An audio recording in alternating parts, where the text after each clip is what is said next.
ಏ ದಂಡ್ಪಿಂಡ ನಿಂತ್ಕೋ. ಯಾರನ್ನ ಕೇಳಿ ಇವಳನ್ನ ಮನೆ ಒಳಗೆ ಕರ್ಕೊಂಡ್ ಬರ್ತಿದ್ಯೋ? ತಾತ ಒಂದು ನಿಮಿಷ, ಅವಳಿಗೆ ತಾನೇ ಬಂದಿದ್ದಾಳಲ್ವಾ, ಕೂತ್ಕೊಳ್ಳಿ, ಆರಾಮಾಗಿ ಮಾತಾಡೋದ. ಕಳ್ಳಿನ ಮನೆ ಒಳಗೆ ಕೂಡಿಸ್ಬಿಟ್ಟು ಆರಾಮವಾಗಿ ಮಾತಾಡೋದಂತೆ. ನೀನೊಬ್ಬ ಅಸಮರ್ಥ, ಇವಳು ಅಸಾಧ್ಯ. ಹಿಂದಿನ ಸಲ ಇವಳು ಮನೆಗೆ ಬಂದಾಗಲೇ ಕೊನೆಯ ಅವಕಾಶ ಅಂತ ಅವಳಿಗೆ ಹೇಳಿದ್ದೆ. ಸ್ವಲ್ಪ ಆದರೂ ಸುಧಾರಿಸಿದ್ದಿದ್ರೆ ಅದೇ ಬೇರೆ ಲೆಕ್ಕ. ಅದು ಬಿಟ್ಟು ಮನೆಯೇ ದೋಚ್ಕೊಂಡು ಹೋಗಿರೋ ಈ ನಂಬಿಕೆ ದ್ರೋಹಿ ಮುಖ ನೋಡೋದೇ ತಪ್ಪು. ಅಂಥದ್ರಲ್ಲಿ ಅವಳನ್ನ ಮನೆ ಒಳಗೆ ಸೇರಿಸಿದ್ದೀಯಲ್ಲ. ತಾತ ನನ್ನ ಮಾತು ಕೇಳಿ. ಕೇಳಲ್ಲ, ಮೊದಲು ಈ ಕಳ್ಳಿನ ಆಚೆಗೆ ಹಾಕು.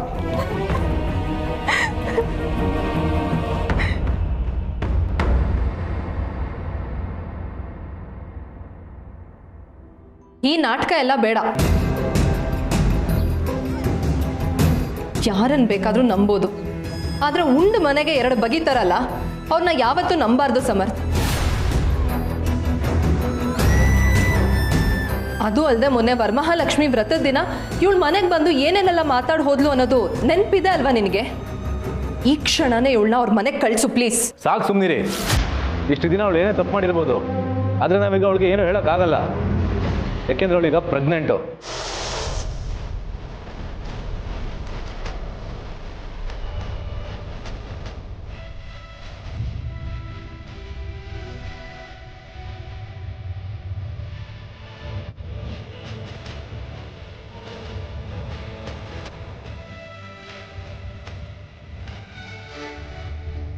ಇವಳು ಮನೆ ಪರಿಸ್ಥಿತಿ ನಮ್ಗೆಲ್ರಿಗೂ ಗೊತ್ತಿದೆ. ಅಂಥದ್ರಲ್ಲಿ ಇಂಥ ಪರಿಸ್ಥಿತಿಲಿ ಅವಳನ್ನ ಅಲ್ಲಿ ಬಿಡೋದು ನನಗೆ ಇಷ್ಟ ಇಲ್ಲ. ಇವಳ ಮೇಲೆ ನನಗೂ ಕೋಪ ಆಯಿತು, ಇಲ್ಲ ಅಂತಲ್ಲ.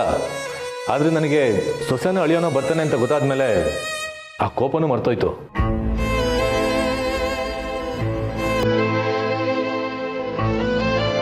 ನಾನು ಆದಷ್ಟು ಬೇಗ ಕೆಲಸ ಹುಡ್ಕೊಂಡು ಇವಳ ಜವಾಬ್ದಾರಿನ ನಾನೇ ತಗೋತೀನಿ.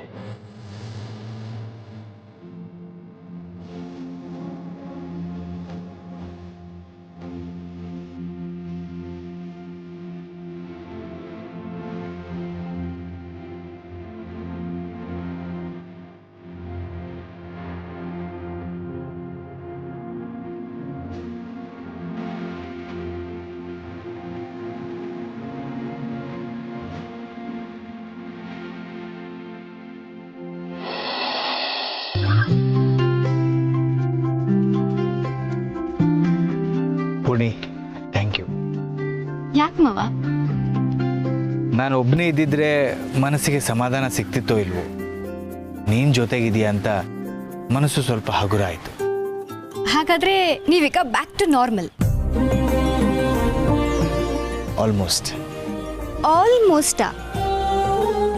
ಅಂದ್ರೆ ನೀವಿನ್ನೊಂದು ಚೂರು ಸರಿ ಹೋಗ್ಬೇಕು ಅಂತ ಆಯ್ತು.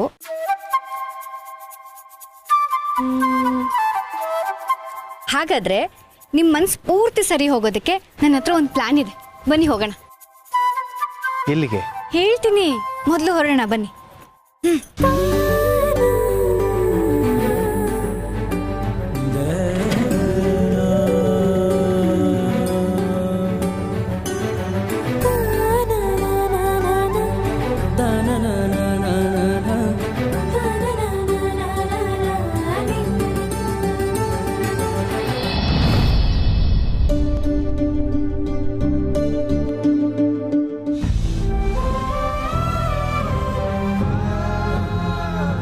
ಪಾಪಮ್ಮ, ಏನಾಯ್ತು? ಅಳ್ತಿದ್ದೀರಾ?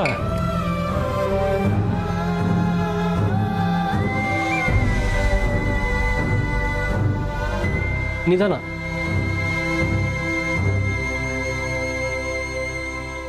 ನೀವೇನಿಲ್ಲಿ? ಏನಾದರೂ ಬೇಕಿತ್ತ ಯಜಮಾನ್ರೆ? ಬಿಸಿನೀರು ಬೇಕು ಅಂತ ಬಂದೆ. ನೀವ್ಯಾಕೆ ಅಳ್ತಿದ್ದೀರಾ? ಹುಷಾರಿಲ್ವಾ? ಡಾಕ್ಟ್ರಿಗೆ ಫೋನ್ ಮಾಡಲಾ? ಹಾಗೇನಿಲ್ಲ ಯಜಮಾನ್ರೆ. ಮತ್ತೇನಾಯ್ತು? ಅದೇನೋ ಕಣ್ಣಿಗೆ ಕಸ ಬಿತ್ತು. ಪಾಪಮ್ಮ, ನನ್ನ ಹತ್ರನೇ ಸುಳ್ಳು ಹೇಳ್ತೀರಾ? ನಿಜ ಹೇಳಿ, ಏನಾಯ್ತು? ಅದು ಅದು ದೊಡ್ಡಮ್ಮವರು ಅಂದರೆ ತುಳಸಿ ಅಮ್ಮವ್ರನ್ನ ಮನೆಯಿಂದ ಹೊರಗೆ ಹಾಕಬಾರ್ದಾಗಿತ್ತು. ಪಾಪ ಅವ್ರು ಏನು ತಪ್ಪು ಮಾಡಿದ್ರೆ ಹೇಳಿ? ಮನೆಗೆ ಬಂದಿಷ್ಟು ದಿನ ಆದರೂ ಒಂದಿನೂ ಅವ್ರು ಖುಷಿಲಿ ಇರಲಿಲ್ಲ. ಯಾರು ಏನೇ ಅಂದರೂ ಮನಸ್ಸಲ್ಲೇ ಇಟ್ಕೊಂಡು ಎಲ್ಲರಿಗೂ ಒಳ್ಳೆಯದನ್ನೇ ಬಯಸಿದ್ರು. ಯಾರು ಎಷ್ಟೇ ಅವಮಾನ ಮಾಡಿದ್ರು ಒಂದು ಎದುರು ಮಾತಾಡಲಿಲ್ಲ. ಚಿಕ್ಕ ಯಜಮಾನರು ಕೈ ಕುಯ್ಕೊಂಡಾಗ ಅವ್ರ ಜೀವ ಉಳಿಸಿದ್ರು. ಅವರು ಊಟ ಮಾಡದೇ ಇದ್ದಾಗ ರುಚಿ ರುಚಿಯಾಗಿ ಕಿಚಡಿ ಮಾಡಿ ಅವ್ರು ತಿನ್ನೋ ಹಂಗೆ ಮಾಡಿದ್ರು. ಅವ್ರ ಮಗಳು ಇಲ್ಲಿಗೆ ಬಂದಾಗ ಮಗಳು ಅಂತಲೂ ನೋಡದೆ ಈ ಮನೆಗೆ ಒಳ್ಳೇದಾಗಲಿ ಅಂತ ಅವಳನ್ನೇ ದೂರ ಕಳಿಸಿದ್ರು. ಅಂಥವರು ಅಯ್ಯನು ಮನೇಲಿ ಇಲ್ಲದೆ ಇದ್ದಾಗ ಮನೆಯಿಂದ ಹೊರಗೆ ಹೋಗುವಂಗಾಯ್ತಲ್ಲ, ತುಂಬ ನೋವಾಗ್ತಾ ಇದೆ. ಅಯ್ಯ ಇದ್ದಿದ್ರೆ ಖಂಡಿತ ಅವರನ್ನು ಮನೆಯಿಂದ ಆಚೆ ಹಾಕೋಕೆ ಬಿಡ್ತಾ ಇರಲಿಲ್ಲ. ತಪ್ಪಾಗೋಯ್ತು, ತುಂಬ ತಪ್ಪಾಗೋಯ್ತು.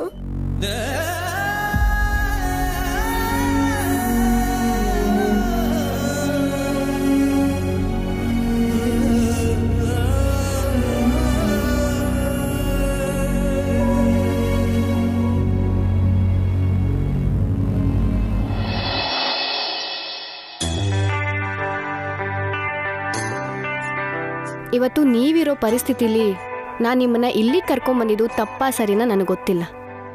ಆದರೆ ನಿಮ್ಮ ಮನಸ್ಸನ್ನ ಸಮಾಧಾನ ಮಾಡೋದು ಹೇಗೆ ಅಂತ ನನಗೆ ಗೊತ್ತಿರಲಿಲ್ಲ. ಅದಕ್ಕೆ ಕರ್ಕೊಂಡು ಬಂದೆ. ತಗೊಳ್ಳಿ. ನನಗೆ ಬೇಡ ಪೂರ್ಣಿ. ಐಸ್ ಕ್ರೀಮ್ನ ಯಾರಾದರೂ ಬೇಡ ಅಂತಾರ? ಪ್ಲೀಸ್ ತಗೊಳ್ಳಿ, ಕರ್ಗೋಗುತ್ತೆ ಮಾವ.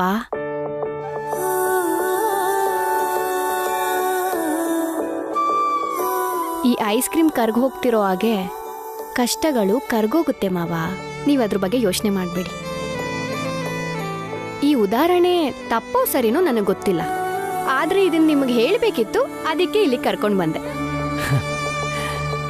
ನೀನು ಯಾವಾಗ ಇಷ್ಟೆಲ್ಲ ಯೋಚನೆ ಮಾಡಕ್ಕಲ್ತೆ?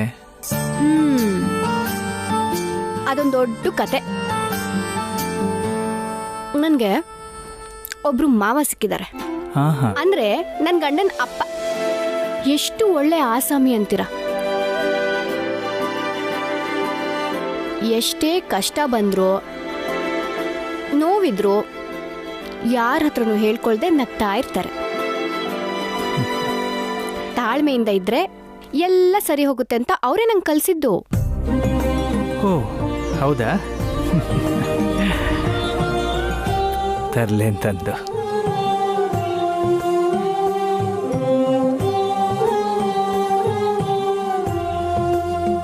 ಅದಕ್ಕೆ ಹೇಳೋದು ಪೂರ್ಣಿ, ಹೆಣ್ಮಕ್ಳಿರ್ಬೇಕು ಅಂತ. ಇಬ್ರು ಗಂಡು ಮಕ್ಕಳಿದ್ರೂ ಯಾವತ್ತೂ ನನ್ನ ಅರ್ಥನೇ ಮಾಡ್ಕೊಳ್ಳಿಲ್ಲ. ಆದರೆ ನೀನು? ನಾನು ಮಾತ್ರ ಅಲ್ಲ, ತುಳಸಿ ಅಮ್ಮನು ನಿಮ್ಮನ್ನ ತುಂಬಾ ಚೆನ್ನಾಗಿ ಅರ್ಥ ಮಾಡ್ಕೊಂಡಿದ್ದಾರೆ. ಅದಕ್ಕೆ ಅಲ್ವಾ ಜನಾರ್ದನ್ ಅವಮಾನ ಮಾಡ್ತಾರೆ ಅಂತ ಗೊತ್ತಿದ್ದು ನಿಮ್ಮ ಜೊತೆ ಅವ್ರ ಮನೆಗೆ ಬಂದಿದ್ದು. ಬೇರೆ ಯಾರೇ ಆಗಿದ್ರು ನೀವಾಗೆ ಕರೆದ್ರೂ ಅವ್ರು ಬರ್ತಿರ್ಲಿಲ್ಲ ಮಾವ. ತುಳಸಿ ಅಮ್ಮನಿಗೆ ನಿಮ್ಮ ಬಗ್ಗೆ ತುಂಬ ಕಾಳಜಿ ಇದೆ.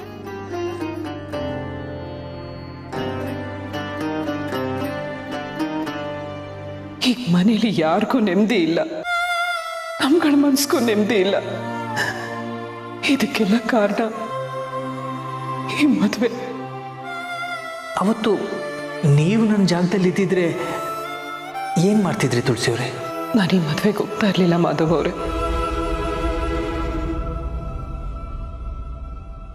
ಏನಾಯ್ತು ಮಾವ? ಏನಿಲ್ಲ ಪೂರ್ಣಿ, ಮನೇಲಿ ನಡೀತಿರೋ ಘಟನೆಗಳು ನೋಡಿದ್ರೆ ಒಂದೊಂದ್ಸಲ ಅನಿಸುತ್ತೆ ತುಳಸಿಯವ್ರನ್ನ ಕರ್ಕೊಂಡು ಬಂದು ನಾನು ಅವ್ರಿಗೆ ಹಿಂಸೆ ಕೊಡ್ತಿದ್ದೀನ ಅಂತ. ಯಾಕೆ ಹಾಗೆ ಅನ್ಕೋತೀರಾ ಮಾವ? ಅವ್ರಿಗೆ ಎಲ್ಲ ಹೊಸ್ತು, ಹೊಂದ್ಕೊಳ್ಳೋಕ್ಕೆ ಸ್ವಲ್ಪ ಸಮಯ ಬೇಕಾಗತ್ತೆ. ಹಾಗೆ ಹೇಳೋಕ್ಕೋದ್ರೆ ಅವರೇ ನಮ್ಮ ಮನೆಗೆ ಬೇಗ ಹೊಂದ್ಕೊಂಡು ಎಲ್ಲ ಜವಾಬ್ದಾರಿನೂ ತಮ್ಮ ಮೇಲೆ ಹಾಕೋತಿದ್ದಾರೆ. ಆದರೆ ಮನೆಯವರೆಲ್ಲ ಅವ್ರನ್ನ ಒಪ್ಕೊಳ್ಳೋವರೆಗೂ ಅವ್ರಿಗಾಗುವ ಅವಮಾನಗಳನ್ನೆಲ್ಲ ಸಹಿಸ್ಕೊತಾ ಇರ್ಬೇಕಲ್ವಾ? ಚಿಂತೆ ಮಾಡಬೇಡಿ ಮಾವ. ಅಮ್ಮನಿಗೆ ತುಂಬ ತಾಳ್ಮೆ ಇದೆ, ಜೊತೆಗೆ ಎಲ್ರೂ ಗೆಲ್ಲುವಷ್ಟು ಒಳ್ಳೆ ಗುಣ ಇದೆ. ಆದಷ್ಟು ಬೇಗ ಅವರು ಎಲ್ಲರ ಮನಸ್ಸನ್ನ ಗೆದ್ದೇ ಗೆಲ್ತಾರೆ. ನಮ್ಮ ಮನೆ ಹಿರಿ ಸೊಸೆಯಾಗಿ ನಮ್ಮೆಲ್ಲರೂ ಗೈಡ್ ಮಾಡ್ತಾರೆ. ನೀನು ಹೇಳ್ದಾಗಾದ್ರೆ ತುಂಬ ಸಂತೋಷ. ಹಾಗೇ ಆಗತ್ತೆ, ನೋಡ್ತೀರಿ.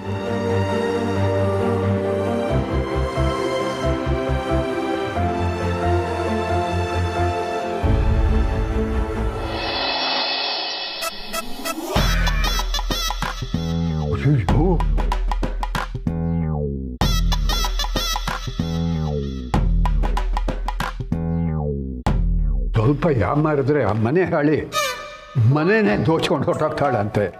ನೀನು ಇದನ್ನೆಲ್ಲ ಬಿಡ್ತಾಳ? ಮೈಯೆಲ್ಲ ಕಣ್ಣಾಗಿರ್ಬೇಕು. ಬೆಳಿಗ್ಗೆ ಬೇರೆ ನನ್ನ ವಾರ ಭವಿಷ್ಯದಲ್ಲಿ ಆ ಗುರೂಜಿ ಏನೇನೋ ಹೇಳಿಬಿಟ್ರು. ಮನೆಯಲ್ಲೇ ಇದ್ದರೆ ತಲೆ ಪೂರ ಕೆಟ್ಟು ಹೋಗುತ್ತೆ. ಶೇಷು ಜೊತೆಯಲ್ಲಿ ಸ್ವಲ್ಪ ಹೊತ್ತು ಮಾತಾಡ್ಕೊಂಡು ಬರ್ತೀನಿ.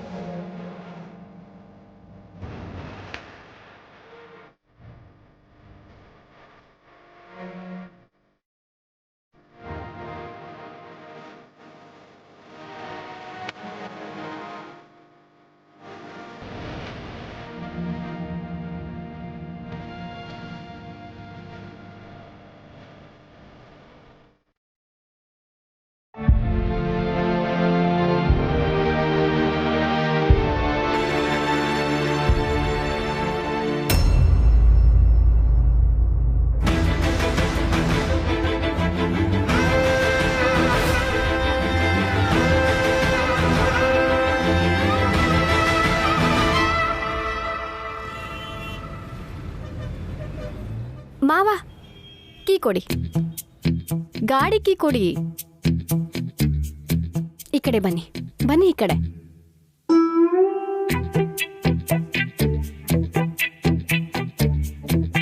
ಪೂರ್ಣಿ, ನೀನು ಓಡಿಸ್ತೀಯಾ?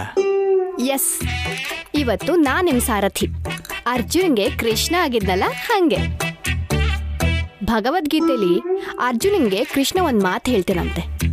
ನಮ್ಮ ಮುಂದೆ 2 ಆಯ್ಕೆ. ಯಾವುದು ಅಂದರೆ, ಒಂದು ಪರಿಸ್ಥಿತಿ ಹೇಗಿದೆಯೋ ಹಾಗೆ ಅದನ್ನು ಒಪ್ಕೊಳ್ಳೋದು, ಇನ್ನೊಂದು ಪರಿಸ್ಥಿತಿನ ಬದಲಾಯಿಸೋ ಹೊಣೆ ನಮ್ದೇ ಅಂತ ಒಪ್ಕೊಳ್ಳೋದು.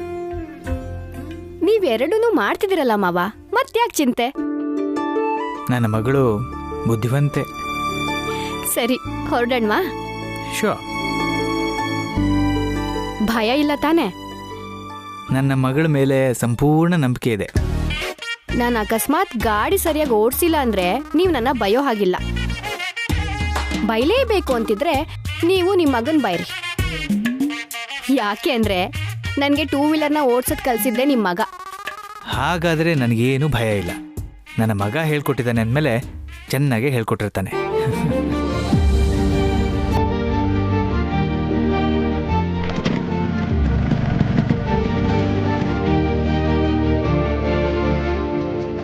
ಬಾವಾ.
ಯೋಚನೆ ಮಾಡಬೇಡ ಶಾರ್ವರಿ. ನಾನು ಬೇಜಾರಲ್ಲಿರೋಕ್ಕೆ ನಾನು ಸೊಸೆ ಬಿಡಬೇಕಲ್ಲ.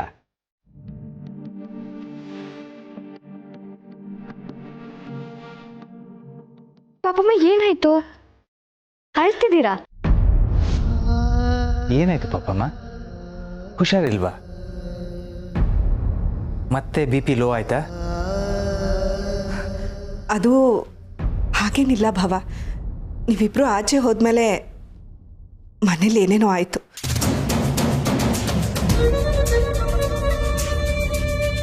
ಏನೇನು ಅಂದರೆ? ಅದು ನೀವು ಹೋದ್ಮೇಲೆ ಅಭಿ ಕೋಪದಲ್ಲೇ ಇದ್ದ. ಅದೇ ಕೋಪದಲ್ಲಿ ತುಳಸಿ ಅವ್ರಿಗೆ 4 ಮಾತಾಡ್ಬಿಟ್ಟ.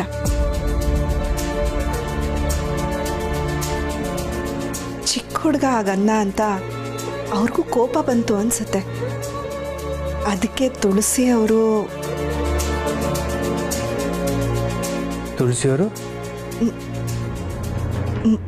ಮನೆ ಬಿಟ್ಟು ಹೊರಟೋದ್ರು.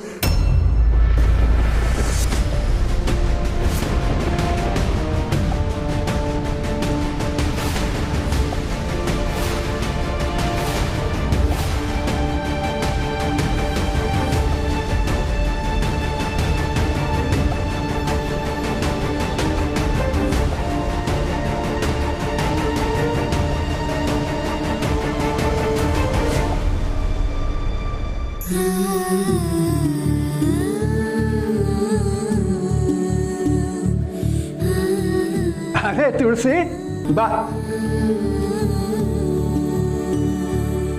ಎಲ್ಲಿ ಮಾಧವ?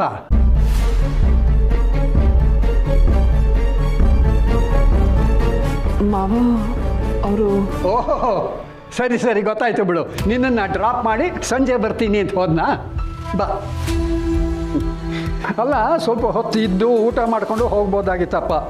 ನಾನಿದ್ರೂ ನನ್ನ ಹತ್ರ ಮಾತಾಡ್ದೇ ಹೋಗಿದ್ದಾನಲ್ಲ, ಎಷ್ಟು ದಿಮಾಕಿ ಇರಬೇಕು ಅವನಿಗೆ. ದೇವ್ರೆ, ನಾನು ಮನೆ ಬಿಟ್ಟು ಬಂದಿದ್ದೀನಿ ಅಂತ ಹೇಗೆ ಹೇಳಿ ಇವ್ರಿಗೆ? ಬಾ ತುಳಸಿ, ಬಾ. ಅಮ್ಮ,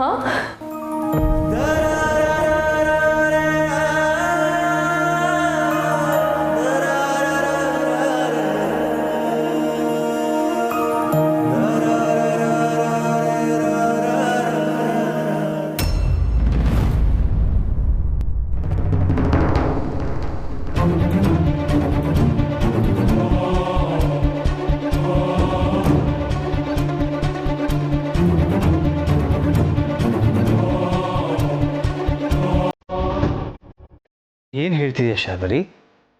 ಹೌದು ಬಾಬಾ, ಮನೇಲಿ ಇಷ್ಟೆಲ್ಲ ಆಗಿದ್ರಿಂದ ಅವ್ರಿಗೂ ಬೇರೆ ದಾರಿನೇ ಇರಲಿಲ್ಲ. ಅಲ್ಲ, ತುಳಸಿಯವರು ತಾವಾಗೆ ಮನೆ ಬಿಟ್ಟು ಹೋದ್ರ? ಅವ್ರು ಹಾಗೆ ಮಾಡೋಕ್ಕೆ ಸಾಧ್ಯ ಇಲ್ವಲ್ಲ?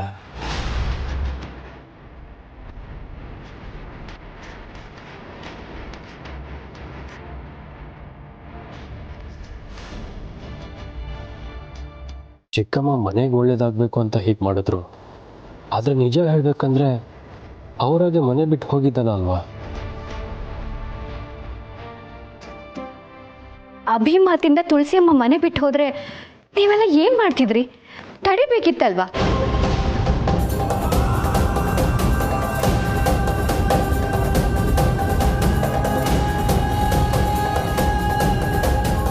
ರೀ, ನೀವಾದ್ರೂ ತಡಿಬೋದಿತ್ತಲ್ವಾ?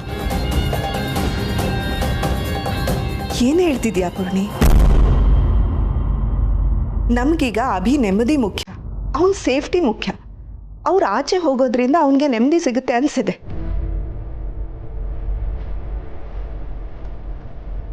ಹಾಗಂದ್ಮೇಲೆ ನಾವ್ಯಾಕೆ ತಡಿಬೇಕು ಅವರನ್ನ?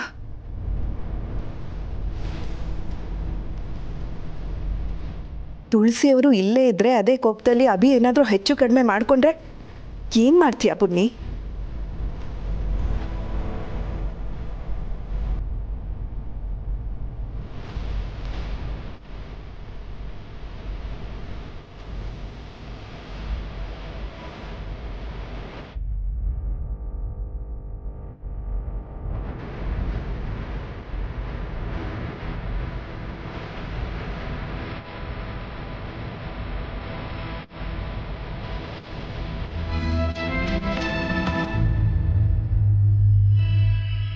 ಮಾವ,